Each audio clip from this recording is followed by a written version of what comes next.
मेरे प्यारे साथियों, नमस्कार। फ्रेंड्स, आप जान रहे हैं कि लोकसभा चुनाव की प्रक्रिया शुरू हो गई है और मैं आज जिस विषय पर आप सबसे बात करने जा रहा हूं, वो कुल मिलाकर यही है कि आप चुनाव की इस प्रक्रिया को समझें कि चुनाव कराए कैसे जाते हैं। मैं बार बार आप लोगों को याद दिलाने की कोशिश करता हूं दोस्तों। पता नहीं, मैं याद तो दिलाने की कोशिश करता हूं, लेकिन विश्वास दिला पाता हूं या नहीं दिला पाता हूं मुझे नहीं मालूम। और वो ये कि जो सिविल सर्विस एग्जामिनेशन की जो प्रिपरेशन है वो स्ट्रेट प्रिपरेशन नहीं है, वो तथ्यों को जानने की प्रिपरेशन नहीं है, वो तथ्यों को रट लेने की भी प्रिपरेशन नहीं है। प्लीज इसे समझने की कोशिश करें, गांठ में बांधने की कोशिश करें कि यह मूलतः समझने की प्रिपरेशन है। आप समझें, और जिस दिन आप अपने टॉपिक्स को समझने लगेंगे, आप अपने अंदर एक बहुत ही चमत्कारिक परिवर्तन पाएंगे और यह चमत्कारिक परिवर्तन ही आपको सिविल सर्विसेज में रैंक दिला सकेगा। तो मैंने कहा, चुनाव प्रक्रिया को समझें। चुनाव शुरू हो गए हैं। जब मैं कह रहा हूं समझे, तो इसका मतलब ये नहीं है कि आप रटें। आपको कुछ नहीं करना है। आप जब न्यूज सुनते हैं तो उन्हें ध्यान से सुने, बस केवल ध्यान से सुनना है, दोहराना नहीं है कि क्या क्या हो रहा है। अखबारों में जब आप चुनाव से संबंधित खबरें पढ़ेंगे तो उन खबरों को ध्यान से पढ़ें। आप देखें कि ये पूरा का पूरा सिस्टम किस तरीके से काम कर रहा है। बस आपको आंकड़े नहीं रटने हैं कि कितने संसदीय क्षेत्रों के लिए चुनाव हो रहे हैं, मतदाताओं की संख्या कितनी हो गई है, कितने मतदान केंद्र बनाए गए हैं, पिछले वर्ष की तुलना में इस वर्ष कितने ज्यादा मतदाता बढ़ गए हैं। इन सबको याद करने की जरूरत नहीं है। इनका एग्जामिनेशन से कोई लेना देना नहीं है। लेकिन चुनाव कराए कैसे जाते हैं, पूरी की पूरी उसकी प्रणाली क्या है, डेफिनेटली ये आपको समझनी ही चाहिए। मुझे नहीं मालूम कि आप कितने साल से एग्जामिनेशन की तैयारी कर रहे हैं और मुझे यह भी नहीं मालूम है कि आगे आप कितने साल तक तैयारी करते रहेंगे। लेकिन ये जो लोकसभा के चुनाव पूरे देश में हो रहे हैं, ये 5 साल में एक बार होते हैं, आप जानते हैं। उपचुनाव की बात मैं नहीं कर रहा हूं। तो यह आपके लिए बहुत अच्छा अवसर है कि आप इसके सिस्टम का अवलोकन करें। बस केवल अवलोकन भर करते रहें, बस दर्शक बने रहे, लेकिन एक सतर्क दर्शक जो कि अवलोकन को सिर्फ अवलोकन करने के लिए नहीं देख रहा है, बल्कि उसे समझने के लिए देख रहा है।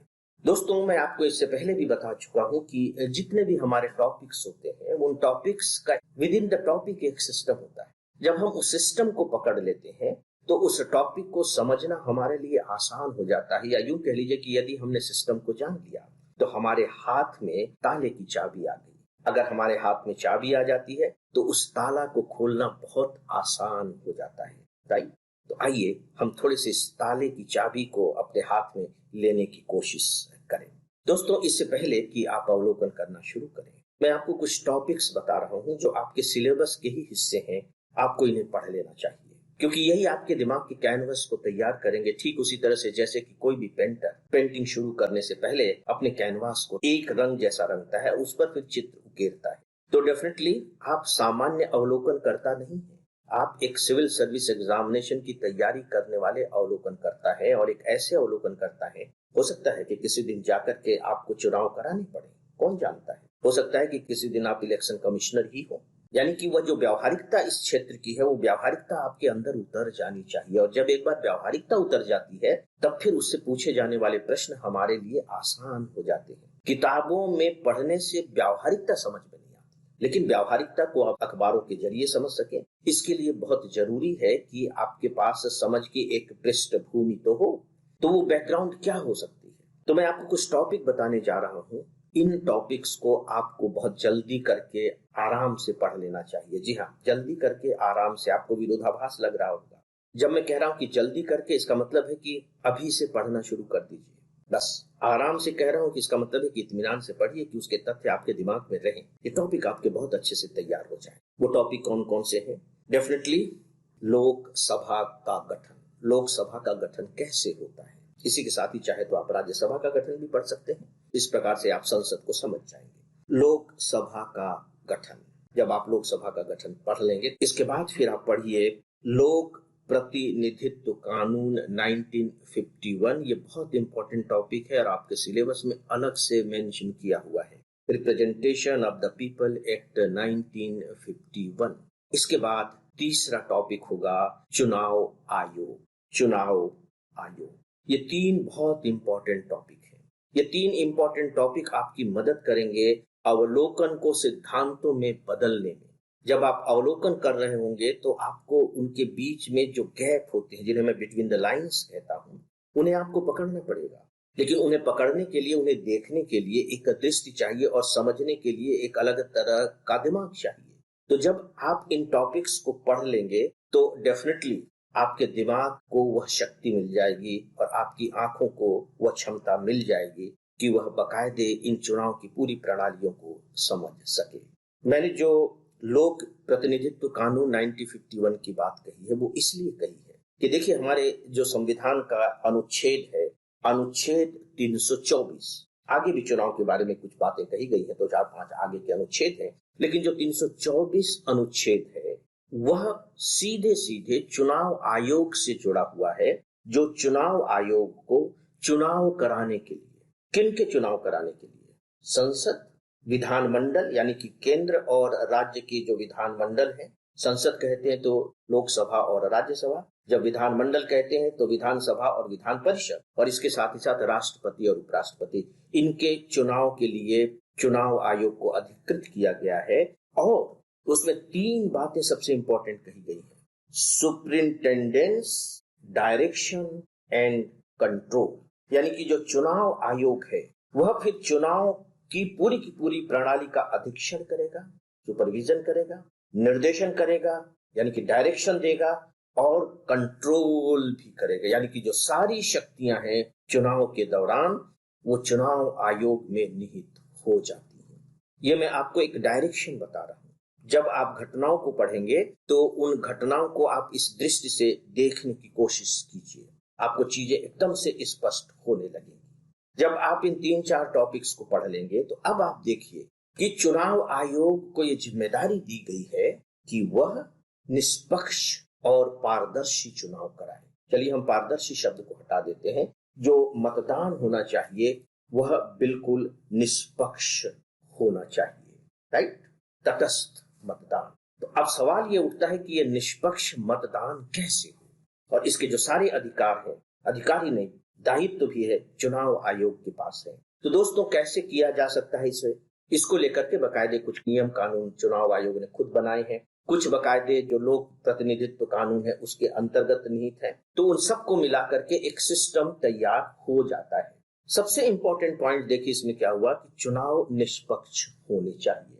और आपको मालूम है कि इससे पहले सुप्रीम कोर्ट कई बार कह चुका है कि जो चुनाव है वो लोकतंत्र की आत्मा है। अभी आप देख रहे हैं कि कुछ समय पहले बाकायदे पाकिस्तान में चुनाव हुआ, कुछ दिनों पहले रशिया में भी चुनाव हुआ। अखबारों में आप पढ़ रहे हैं कि कैसे वहां जो चुनाव हुए हैं उन पर कोई विश्वास नहीं कर रहा है, क्योंकि मालूम है कि ये चुनाव निष्पक्ष नहीं हुए हैं। लेकिन भारत के चुनाव के बारे में आपको इस तरह की बातें सुनने को नहीं मिलेंगी। पूरी दुनिया भारत के चुनाव प्रणाली की प्रशंसा करती है, निष्पक्ष चुनाव होने हैं।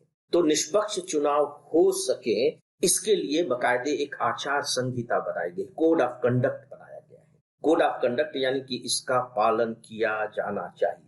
क्यों पालन किया जाना चाहिए? ताकि चुनाव निष्पक्ष हो सके। अब हम देखते हैं कि ये जो चुनाव हो रहे हैं, इन चुनाव में पार्टीज कितनी है। मैं पॉलिटिकल पार्टीज की बात नहीं कर रहा हूं, कि इंग्लिश में इसे हम कहते हैं स्टेक होल्डर्स, कितने लोग, कौन कौन शामिल है। तो डेफिनेटली एक तो चुनाव आयोग शामिल ही है, उसके ऊपर जिम्मेदारी डाली गई है कि आप चुनाव कराएंगे और निष्पक्ष चुनाव कराएंगे। इसके बाद जो दूसरा वर्ग है वो राजनीतिक दल है, पॉलिटिकल पार्टीज। पॉलिटिकल पार्टीज अपने अपने उम्मीदवार खड़ी करते हैं, अपने अपने चुनावी घोषणा पत्र जारी करते हैं, फिर प्रचार प्रसार का काम करते हैं, ये पॉलिटिकल पार्टीज करती हैं। जो तीसरा जो वर्ग है जो बहुत इंपॉर्टेंट है वो है गवर्नमेंट। याद रखिए कि जब चुनाव हो रहे होते हैं तो गवर्नमेंट और पॉलिटिकल पार्टी अलग अलग हो जाती है। उदाहरण के तौर पर हमारे प्रधानमंत्री अभी नरेंद्र मोदी जी हैं, वो प्रधानमंत्री अभी भी हैं। तो अभी वो 2 रोल में काम कर रहे हैं, एक हमारे देश के प्रधानमंत्री के रूप में, दूसरे भारतीय जनता पार्टी के लीडर के रूप में, और वो बाकायदे एक उम्मीदवार भी होंगे वो। तो सवाल ये उठता है कि फिर कोई अगर सरकार में है और उम्मीदवार भी है, या कोई पॉलिटिकल पार्टी सरकार में है और वो पॉलिटिकल पार्टी अपने राज्य में या केंद्र में चुनाव भी लड़ रही है, तो इस तटस्थता को कैसे निर्धारित किया जाए? क्योंकि सरकार के पास तो बहुत बड़ी ताकत होती है, पूरी की पूरी ब्यूरोक्रेसी उनके पास है, पूरा का पूरा तंत्र उनके पास है, तो इसका इस्तेमाल वो अपने चुनावी लाभ के लिए कर सकते हैं। और अगर चुनावी लाभ के लिए उन्हें करने दिया जाता है तो फिर निष्पक्ष चुनाव कैसे होंगे?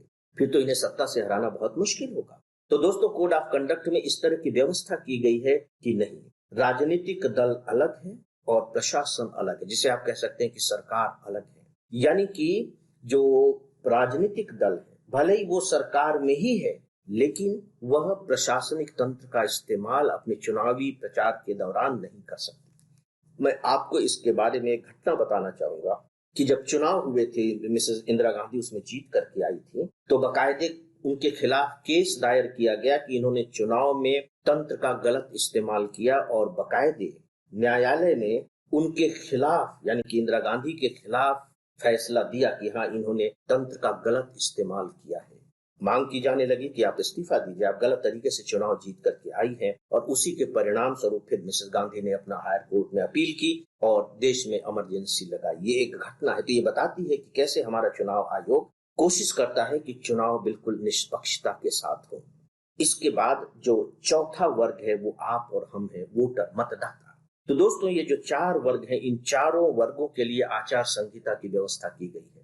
अब देखिए, सीधी सी बात है कि आचार संहिता में किस तरह की व्यवस्थाएं होंगी। इसी तरह की व्यवस्थाएं होंगी कि चुनाव निष्पक्ष हो सके, चुनाव निष्पक्ष हो सके, चुनाव निष्पक्ष हो सके। अब थोड़ी देर के लिए आप अपने आप को चुनाव आयोग का कमिश्नर मान लीजिए, और फिर आप ये कल्पना कीजिए कि आपको चुनाव निष्पक्ष कराने हैं, और इन चारों वर्गों के लिए आप किस किस तरह की आचार संहिताएं बनाएंगे ताकि चुनाव निष्पक्ष तरीके से हो सके। ये इसका एक मॉडल है। मैं विश्वास दिलाता हूं कि जब सोचने की आप कोशिश करेंगे तो आचार संहिता के बहुत से तत्व आपको मिल जाएंगे। आप सोचने की कोशिश कीजिए, आपको करना भी चाहिए, तभी आपका जो दिमाग है वो सक्रिय होगा। तो दोस्तों आज मैं अपनी बात यही समाप्त करूंगा। हम लोग इस विषय पर आगे फिर कभी कुछ दिनों के बाद बातें करेंगे, और इसी के साथ ही दोस्तों आज के इस डेली ऑडियो लेक्चर को अब यहीं समाप्त करता हूं। नमस्कार।